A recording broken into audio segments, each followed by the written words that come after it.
हाँ, स्लिंकी बोलते हैं। ठीक है, आज के टाइम तो प्लास्टिक की भी आती है ये, वरना ये मेटल की है।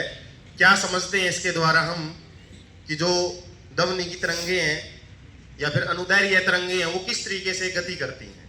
ठीक है, इसको फैलाया जाता है टेबल वगैरह पे, और एक साइड से जब हम इसको डिस्टर्ब करते हैं, मान लो इसको आगे पीछे करते हैं, तो वो डिस्टरबेंस है जो भी, मतलब हमने इसको एक साइड से पुश किया है ना, वो मूवमेंट है वो पूरी हमको चलती हुई दिखाई देती है। शॉर्ट्स वीडियो में भी आपने देखा होगा, अपने चैनल पे डली हुई है।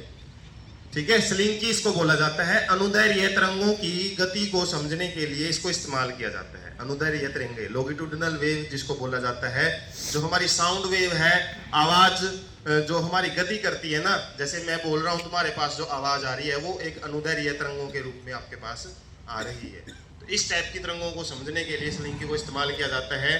नेक्स्ट, जो आपको बोतल दिखाई दे रही है, इसको बोलते हैं रिजेंट बोतल। रिजेंट बोतल, इसमें हम जो भी विलेन इस्तेमाल करते हैं हमारे एक्सपेरिमेंट में, जैसे हाइड्रोक्लोरिक अम्ल, सल्फ्यूरिक अम्ल, उसको थोड़ा एक्सपेरिमेंट के लिए हमने इस्तेमाल करना होता है ना, वो इसमें डाल के रखा जाता है। क्योंकि जो भी हमारे पास ये अम्ल आते हैं ना, ये बोतलों में पैक होके आते हैं, बिल्कुल सांद्र होते हैं। सांद्र मतलब कंसंट्रेटेड, ब्लैक बोटल्स में आते हैं। लेकिन हमको विलेन में जो भी अम्ल की जरूरत पड़ती है तो इन बोतलों में रख के ही हम इस्तेमाल करते हैं।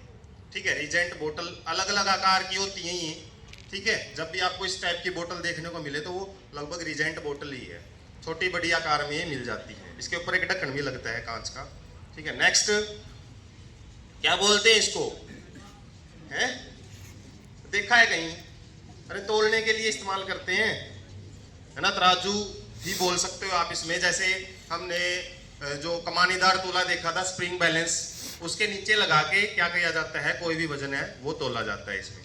ठीक है, जो कोई सीधा लग जाए तो अलग बात है, वरना कोई पाउडर की फॉर्म में है मान लो, तो वो इसके हम तराजू का इस्तेमाल करते हैं तोड़ने के लिए। सिंपल आप तराजू इसको बोल सकते हो। उपकरण कैसे? नेक्स्ट, ये आपको एक ट्यूब दिखाई दे रही है कांच की, इसके ऊपर मार्किंग है, इसको बोला जाता है टाइट्रेशन ट्यूब या टाइट्रेशन फनल भी इसको बोल देते हैं। टाइट्रेशन एक्सपेरिमेंट आते हैं ये 9th 10th 11th 12th में ज्यादा आते हैं। तो टाइट्रेशन की जाती है, अम्ल और अक्षार की आपस में मिला के देखा जाता है कि किस पॉइंट के ऊपर उदासीकरण अभिक्रिया हुई है। वो एक फिक्स पॉइंट निकालने के लिए टाइट्रेशन किया जाता है, तो इसको टाइट्रेशन फनल भी बोला जाता है। इसके नीचे ना एक टूंटी सी लगती है प्लास्टिक की, वो नहीं है इसके नीचे, वो लगती है, वो आराम आराम से क्या है जो सॉल्यूशन है उसको निकालती है। ठीक है, नेक्स्ट, ये आपका इलेक्ट्रिक इक्विपमेंट है, उसमें इस्तेमाल किया जाता है। जो विद्युत के एक्सपेरिमेंट हम करते हैं, इसको रेजिस्टेंस कोयल बोला जाता है। इसके ऊपर अलग अलग मार्किंग है। रेजिस्टेंस मतलब होता है प्रतिरोध, किसी भी विद्युत परिपथ में कितना एक प्रकार का घर्षण है ये हम मान सकते हो, और ये विद्युत एक्सपेरिमेंट में काम आता है। इसका नाम जरूर याद रखो आप, रेजिस्टेंस कोयल इसको बोला जाता है। नेक्स्ट, इसको बोलते हैं पेट्री डिश। क्या बोलते हैं? Petri dish. इसमें भी हम लैब के कुछ कल्चर या फिर कुछ बैक्टीरिया वगैरह उगाने के लिए इसको इस्तेमाल किया जाता है। सैंपल रखने के लिए भी हम इसको इस्तेमाल करते हैं। नाम जरूरी है, ज्यादा नाम आपको याद रखने हैं इसके। नेक्स्ट,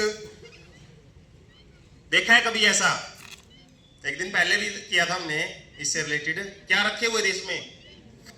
कांच के लेंस रखे हुए थे और दर्पण रखे हुए थे। तो आप बोल सकते हो इसको लेंस स्टैंड बोल सकते हो, या मिरर स्टैंड भी आप बोल सकते हो। ठीक है, दर्पण वगैरह रख के हम जो एक्सपेरिमेंट करते हैं तो इस स्टैंड पे रख के किया जाता है। नेक्स्ट, इसको बोलते हैं ग्लास स्लैब। क्या बोलते हैं? Glass slab. ये आपका अपवर्तन, जो इसका हम प्रकाश का अपवर्तन पढ़ते हैं, ये आपके 6th में से शुरू हो जाता है और 10th में तो ज्यादा चलता है।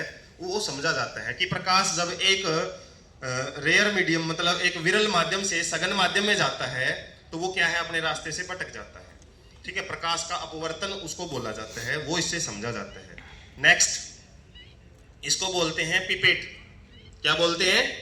पिपेट। और इसके ऊपर एक मार्किंग की हुई है और ये अलग अलग वैल्यू की होती है। जैसे ये 20 ml की है, 20 ml यदि आपको कोई विलेन इस्तेमाल करना है तो क्या करते हैं हम इसको, वैसे तो मुंह से सक करके भी खींचते हैं, वरना एक पंप लगा होता है, सक्शन पंप, इसके ऊपर सक्शन बल्कि एक बल्ब लगा होता है, उसके द्वारा भी हम क्या करते हैं इसमें सैंपल भर के, जैसे ड्रॉपर का काम भी ये कर सकती है। इसके अलावा कोई भी विलेन है एक्सपेरिमेंट करते टाइम इससे हम निकाल के इस्तेमाल करते हैं। पिपेट इसको बोला जाता है। क्या बोलते हैं? पीपेट। अब सबसे पहला नाम बताओ मेरे को, क्या नाम बताया इसका? स्लिंकी। ठीक है, नेक्स्ट कौन सी बोतल? रीजेंट। हाँ, रीजेंट बोतल इसको बोला जाता है। नेक्स्ट, हाँ तराजू ही बोल लेंगे इसको। नेक्स्ट टाइट्रेशन ट्यूब या टाइट्रेशन फनल आप बोल सकते हो। नेक्स्ट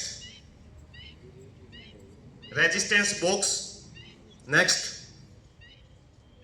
बताओ, battery dish. Next mirror stand या lamp stand. Next glass slab. और नेक्स्ट पिपेट। हाँ, याद रखा करो, नाम जरूरी है सबसे।